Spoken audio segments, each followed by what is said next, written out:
Sungai Amazon merupakan tempat tinggal bagi berbagai macam ikan berbahaya, mulai dari yang berukuran kecil hingga besar.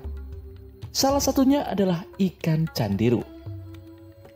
Ikan ini memiliki ukuran yang sangat kecil, tetapi hidup sebagai parasit yang memakan darah ikan lain, bahkan darah manusia. Selama ini, terdapat rumor yang beredar bahwa ikan candiru dapat masuk ke dalam penis manusia melalui uretra dan sangat sulit untuk dikeluarkan. Karenanya, candiru menjadi makhluk yang paling ditakuti oleh penduduk setempat, bahkan melebihi piranha. Tapi benarkah demikian? Sebelum kita membahasnya lebih lanjut tentang ikan mungil yang mengerikan ini, jangan lupa tekan tombol subscribe dan push notification button agar selalu update informasi terbaru dari BMG.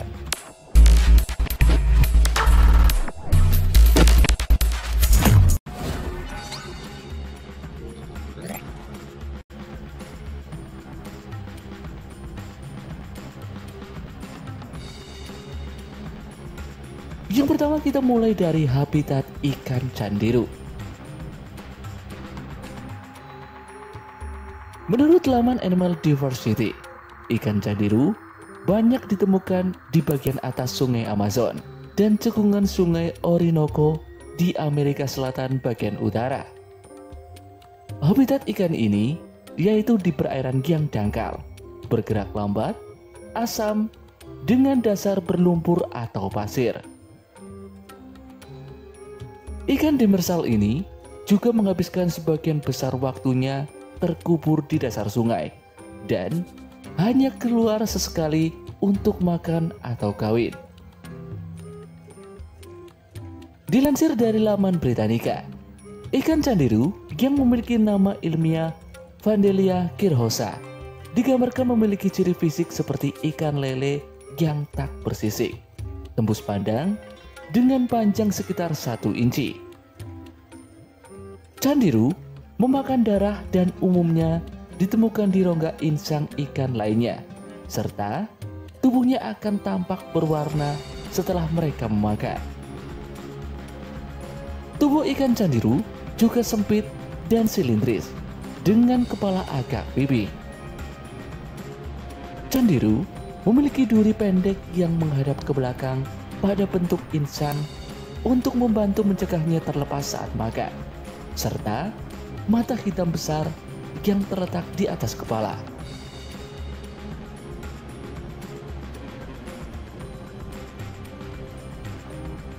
Candiru adalah parasit yang memakan darah ikan lain. Ketika ikan candiru menemukan inangnya, ikan ini akan segera menuju ke insang, lalu memaksa masuk melewati operkulum atau menunggu operkulum terbuka secara alami. Setelah melewati operkulum, parasit ini menempel pada arteri ventral, aorta, dan dorsal. Duri operkular membantu candiru tetap melekat pada insang inang dan membantu melepaskan darah. Tekanan darah inang kemudian memompa darah langsung ke mulut candiru. Nah, sekali makan, biasanya candiru membutuhkan waktu 30 hingga 145 detik.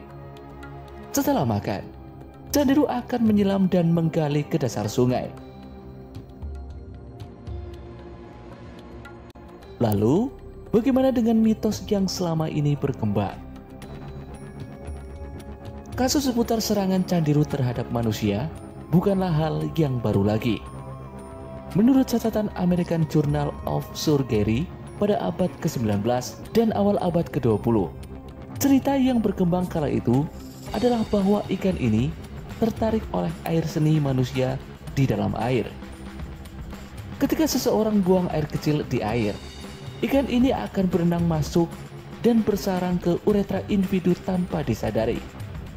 Begitu masuk, ikan candiru menggunakan duri pada penutup insangnya untuk bertahan di tempat yang dikehendaki, sehingga menyebabkan korban merasa kesakitan dan pengangkatan ikan candiru menjadi lebih sulit. Selama bertahun-tahun, kisah ekstrim tentang ikan candiru telah banyak berkembang. Beberapa di antaranya mengklaim bahwa ikan ini dapat melompat keluar dari air dan berenang ke aliran urin, bertelur di kandung kemih, menggerogoti selaput lendir inangnya hingga menyebabkan kematian, serta hanya dapat diangkat melalui metode bedah. Terlepas dari semua cerita seputar serangan ikan candiru terhadap uretra manusia, hanya ada sedikit bukti yang dapat dipercaya bahwa ikan candiru pernah menginvasi uretra manusia. Laporan yang dibuat oleh seorang ahli urologi Brasil pada 1997 tersebut mengklaim bahwa dirinya telah melepaskan candiru dari uretra seseorang. Namun, ditemukan inkonsistensi dalam laporan tersebut, seperti ukuran aktual dari ikan yang diekstrasi dan riwayat yang dipaparkan oleh orang yang terkena dampak. Selain itu, sebuah studi pada 2001 yang dipublikasikan oleh Environmental Biology of Feces menemukan bahwa candiru kemungkinan sebenarnya tidak tertarik pada urin. Dalam studi tersebut, ketika peneliti menambahkan bahan kimia dan air seni manusia ke tangki berisi ikan candiru, ikan ini tidak meresponnya. Dalam literatur ilmiah dan medis sendiri, sebenarnya hanya ada sangat sedikit laporan tentang serangan ikan candiru. Jika candiru pernah memasuki uretra manusia, itu kemungkinan karena kesalahan. Sebab ruang yang sempit dan kurangnya oksigen akan membuat ikan hampir tidak mungkin bertahan di dalam uretra.